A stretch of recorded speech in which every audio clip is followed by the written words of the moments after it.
The news on PBCJ, I am Simone Absalom. Finance Minister Dr. Nigel Clarke has assured the Police Federation that he will meet with the union subsequent to his return to the island this week, with a view to moving the negotiation process forward. The Finance Minister strongly refuting claims by the Jamaica Police Federation that he has closed the doors on negotiations with the union for the 2017-2019 contract period. The Federation represents rank and file members of the Jamaica Constabulary Force. The Federation, in a statement on Monday, accused the government of making a mockery of the negotiation process. In a statement yesterday afternoon, the Finance Minister, who's attending the 6th special meeting of the Council for Finance and Planning in Barbados, explained that the Federation, in a letter dated July 31, 2018, requested an urgent meeting during the week of August 6. Clarke said the Finance Ministry advised that it was unable to convene a meeting within the time requested and that it will communicate a date for the continuation of the discussions at the earliest possible time. Clarke said it is unfortunate that the ministry's position has been misinterpreted. One of the things that are militating against the success of the sugar industry right now is the illegal importation of sugar. That comment from Minister of Industry, Commerce, Agriculture and Fisheries, Audley Shaw, while speaking to a stakeholders meeting at the Spanish Court Hotel in New Kingston yesterday. According to reports from the event, Shaw said, quote, "At last check, over 30,000 tons of locally produced sugar is sitting around in warehouses, either at Pan-Caribbean or at Jamaica Cane Products Sales, which can't be sold.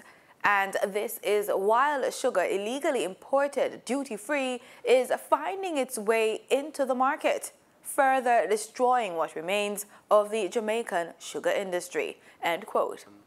Minister Shaw's pronouncement is a charge that manufacturers have long denied and have in fact challenged former agriculture ministers to produce the evidence so that they can name and shame such culprits, who should be then arrested and charged. However, despite failing to produce any evidence over the years to support these allegations and refusing to officially report the matter to the authorities, even though they claim to have overwhelming evidence, major players in the sugar industry have insisted that there is a thriving multi-million-dollar racket going on in the sector. Now, Minister Shaw has gone further and put the onus on the manufacturers to police this system or face severe financial consequences. Telecommunications company Flow is raising concerns about the continued theft and vandalism of its cables and other equipment in St. Catherine.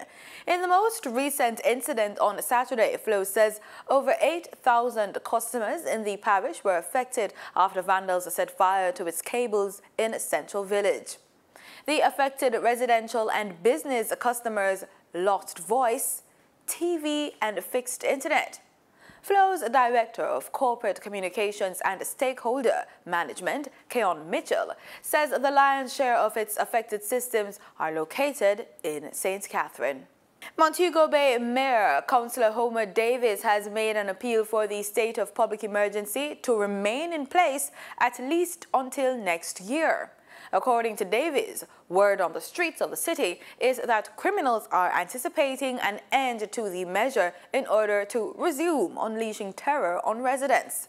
Meanwhile, Security Minister Dr. Horace Chang says a building will be constructed to house 300 members of the Jamaica Constabulary Force in Montego Hills. Construction will begin during the next financial year. The state of public emergency was declared in St. James on January 18 this year after the parish recorded 335 murders last year. Last month, the police released data showing that nationally, major crimes characterized as murder, shooting, rape, and aggravating assault have dropped by just under 17% between January and August 11 compared to the same period last year. In regional news, the government of Guyana says meeting the 40% salary increase demand of teachers will cost the government billions of dollars. The Ministry of Education on Monday night reported that about 10% of public school teachers across the country went on strike to pressure government to take a pay dispute to arbitration. We have more from CMC. Conciliation would see both the Ministry of Education and the Guyana Teachers Union and a third party who would form the function more or less of mediator, and that is the Ministry of Social Protection. So we're waiting on social protection to call both parties. I also want to say that during the mediation phase, the Ministry of Education position is that both parties relook at their proposal and bring that for discussion at the conciliation phase, but we have not been able to get an agreement on that. So we're waiting for us to be called back and to see where both parties are in terms of their position.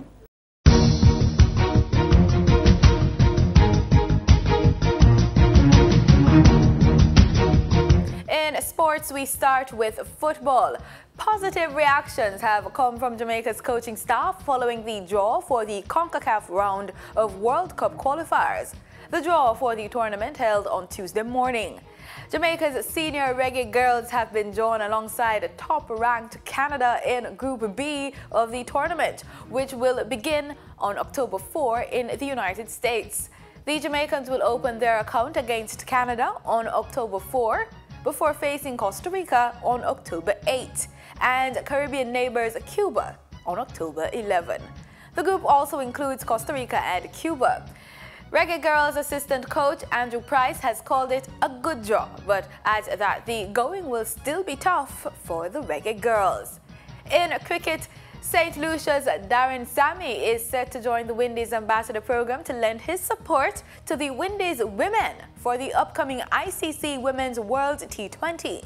SAMMY, captain of the winning Windies teams for the 2012 and 2016 World 2020 Championships, has confirmed his participation and will make appearances during the September to November as part of the campaign to promote the tournament.